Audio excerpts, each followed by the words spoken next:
Good morning to all the students. Welcome to the physics class. So students, in the last video we discussed advantages of SI units.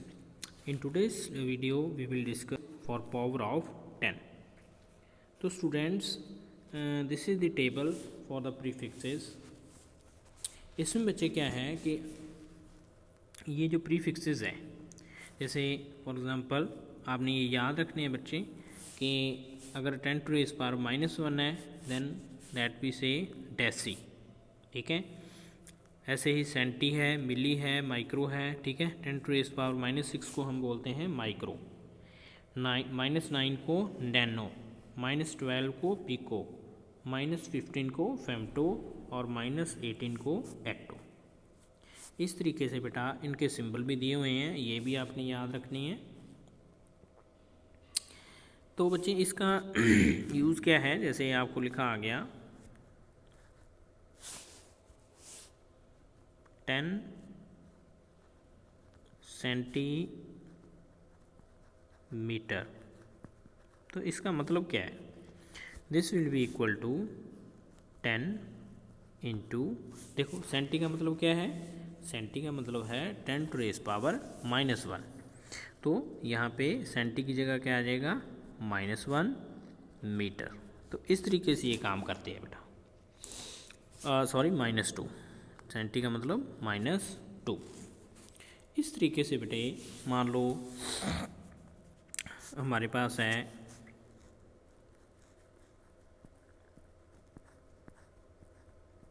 Millimetre, ठीक है। तो मिली का मतलब 10 to raise power -3 और metre, ठीक है।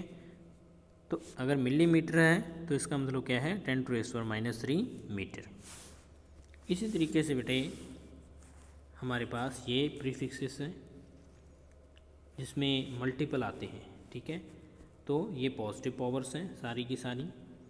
इसमें अगर 10 टू रेज़ पावर 1 है तो डेका, अगर 2 है तो हेक्टो, 3 है तो किलो, 6 है तो मेगा, 9 है तो गीगा और 12 है तो टेरा, 10 टू रेज़ पावर 15 है तो पिटा और 10 टू रेज़ पावर 16 है तो हेक्सा।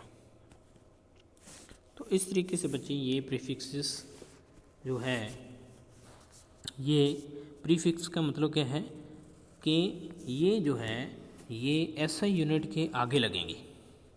जैसे कोई किलोग्राम है, सॉरी मीटर है, ठीक है, उसके आगे लग गया किलो, ठीक है। तो ये प्रीफिक्स हो गया ना, ये हमारी SI यूनिट किलो प्रीफिक्स। तो इसका मतलब क्या होगा, इसका मतलब होगा 10 टू रेज़ पावर 3 मीटर। इस तरीके से अगर हमारे पास है जूल, है ना, joule is the SI unit, इसके आगे हमने प्रीफिक्स लगा दिया गीगा, तो इसका मतलब क्या होगा, it will be equal to 10 to raise power 9 joule. तो इस तरीके से बेटा ये प्रीफिक्स जो हैं ये SI यूनिट के आगे लगते हैं, ठीक है, और उसका जो मीनिंग है वो बदल जाता है जैसे ये उसके जो है प्रीफिक्स जो लग जाता है। इसमें कुछ एग्जांपल भी दी हुई हैं, जैसे यहाँ पे देखो बेटा, जैसे ये ओम है, ओम इज़ SI यूनिट, अब उसके आगे ये प्रीफिक्स लग गया कौन सा, मेगा। अब मेगा का मतलब क्या होता है, मेगा का मतलब होता है 10 टू रेज़ पावर 6, तो इसने इस ओम को क्या बना दिया 10 टू रेज़ पावर 6 ओम। इसी तरीके से मीटर क्या है, this is the SI unit, उसके सामने हमने किलो लगा दिया तो वो बन गया किलोमीटर, उसका मतलब क्या है 10 टू रेज़ पावर 3 मीटर। इस तरीके से इधर है बेटे माइक्रो वोल्ट, वोल्ट क्या है, volt is the SI unit, उसके आगे क्या लगा दिया माइक्रो। अब माइक्रो क्या मतलब है 10 टू रेज़ पावर -6। इस तरीके से मिली एम्पियर, ठीक है। तो ये जो आपके प्रीफिक्सेस हैं ये आपने याद करनी है और आपको पता होना चाहिए। उसके बाद हमारे पास है प्रैक्टिकल यूनिट्स। आज हम प्रैक्टिकल यूनिट्स करेंगे अगर मान लो प्रैक्टिकल यूनिट्स का मतलब क्या होता है, पहले तो ये पता होना चाहिए। प्रैक्टिकल यूनिट्स होते हैं बेटा, जैसे हमारे पास ऐसा यूनिट है, ऐसा यूनिट है हमारे पास मीटर लेंथ का, तो लेंथ किस में मापेंगे हम, अकॉर्डिंग टू ऐसा यूनिट मीटर में। लेकिन अगर अपनी बात करें कि हमने एक सिटी से दूसरी सिटी का डिस्टेंस देखना है, तो हम वो मीटर में नहीं देख सकते, क्योंकि मीटर उसके लिए एक छोटी यूनिट है। तो इसी कारण हमें एक बड़ी यूनिट देखनी पड़ेगी। तो बड़ी यूनिट कौन सी होती है, एज यू नो, किलोमीटर। तो हम क्या देखते हैं, सिटी टू सिटी डिस्टेंस हम देखते हैं किलोमीटर में। लेकिन उसी सिटी में हमने मान लो अपने घर से लेके किसी अपने जैसे पोस्ट ऑफिस है या रेलवे स्टेशन है, उसकी अपने डिस्टेंस देखना है, वो कम डिस्टेंस होता है, वो हम किस में देखेंगे, मीटर में, कि हमारे घर से वो 500 मीटर है, 700 मीटर है। तो इस तरीके से बेटा जो प्रैक्टिकल यूनिट्स हैं वो जो ऐसे यूनिट्स से अलग होती हैं। जो प्रैक्टिकल यूनिट्स हैं वो हम इन आवर डेली लाइफ जो यूज़ करते हैं वो हमारी प्रैक्टिकल यूनिट्स हैं। जैसे दूध लेते हैं, हम जैसे आपका गेहूं का आटा, ठीक है, गेहूं का आटा लेने जाते हैं, तो वो बच्चे वो हम जो है लेते हैं, जैसे मान लो 1 क्विंटल 2 क्विंटल। तो क्विंटल क्या है, quintal is the practical unit, ठीक है। तो इस तरीके से प्रैक्टिकल यूनिट अलग होती है। तो इसमें प्रैक्टिकल यूनिट, जैसे फर्स्ट प्रैक्टिकल यूनिट है फर्मी।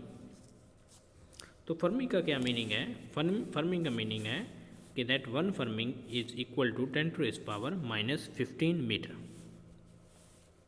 और ये जो है ये न्यूक्लियर साइज़ में यूज़ होती है, ठीक है। तो सभी डिस्टेंस जो न्यूक्लियर साइज़ के होते हैं उसको हम फर्मी में जो है मेज़र करते हैं। उसके बाद है एंगस्ट्रॉम। तो एंगस्ट्रॉम में हम जो है वेवलेंथ होती है ना, वेव जो होती है वेवलेंथ लाइट की, उसको हम एंगस्ट्रॉम में जो है मेज़र करते हैं। और 1 angstrom is equal to 10⁻⁻10 metre. तो ये -15 और ये -10। उसके बाद नैनो, ठीक है, तो ये भी वेवलेंथ के लिए ही यूज़ होती है। और ये है 10⁻⁻9। वो किसकी थी, 10⁻⁻10, और ये है 10⁻⁻9। इसी तरह से माइक्रोन है। माइक्रोन आपको पहले भी बता दिया मैंने। माइक्रोन मीन्स 10⁻⁻6 मीटर, ये -6 होती है। तो इस तरीके से ये कुछ लेंथ की, डिस्टेंस की या लेंथ की मान लो प्रैक्टिकल यूनिट्स हैं। ये जो हैं वो for the very small distance के लिए थी, वो सारी किसके लिए थी, वेरी स्मॉल डिस्टेंस के लिए। अब हम करेंगे for the very large distance, ठीक है। तो इसमें अपने फर्स्ट जो है वो लाइट ईयर है। लाइट ईयर का मतलब क्या है कि this is distance travelled by light in 1 year. तो एक साल के अंदर, एक पूरे ईयर के अंदर जितना डिस्टेंस लाइट ट्रैवल करेगी उसको हम बोलेंगे लाइट ईयर।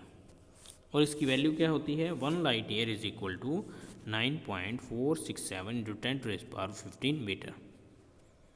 और ये जो यूनिट है ये क्यों बनाई गई, क्योंकि जो आपकी एस्ट्रोनॉमी में जो मेजरमेंट होते हैं, जैसे अर्थ से स्टार का डिस्टेंस है ना, एक स्टार से दूसरे स्टार का डिस्टेंस, तो वो जो डिस्टेंस है वो बहुत ज़्यादा बड़ा होता है। तो वो मीटर किलोमीटर में जो मेज़र करना दैट इज़ डिफ़िकल्ट। तो इसलिए हमने ये यूनिट्स बना ली। तो इसमें फर्स्ट यूनिट है light year. Light year means the distance travel by the light in 1 year. इस तरह से एस्ट्रोनॉमिकल यूनिट्स हैं, बाकी that we will study in next video. Thanks for attending class.